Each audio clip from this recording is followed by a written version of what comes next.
Projekto 2 minutės šlovės scenoje pirmą kartą pasirodęs vaikų kolektyvas Hei Saulės įkūnijo egzotiškų pasaulio kultūrų atstovus. 37 žmonėms šis tautų antplūdis patiko ir taip užkrėtė, kad japoniškai kalbėti pradėjo net komisija. Ačiū. Vaikučiai mano, jūs šaunuoliai esat. Jūs ir šokot, ir dainavot, ir davėt mums gerą nuotaiką. Ačiū jums. Pažiūrėkit, kokia Japonija. Jinai dar vaidmenį visą. Pažiūrėkit. Jūs dabar jau stipriai mus nustebinot. Kas bus toliau? Man labai patiko. Labai patiko! Pasakysiu tik tai tiek. Patiko.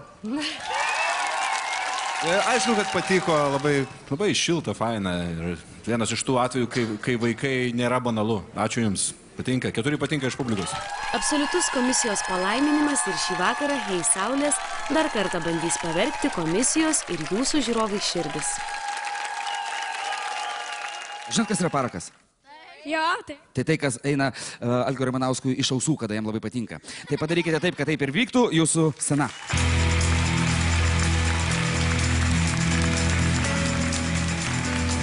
Kai šie vaikai pasirodo, nušvinta visa salė. Pasitikite, Hei Saulės iš Vilniaus. Primenu, kad balsavimui turite tik 2 minutes.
Tai buvo Hei Saulės pirmasis pasirodymas šiame pusfinalyje.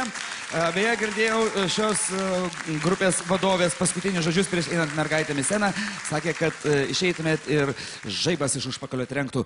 Įdomu, ar žaibas trenkė mūsų komisijai į kitas vietas? Paklauskime Algio.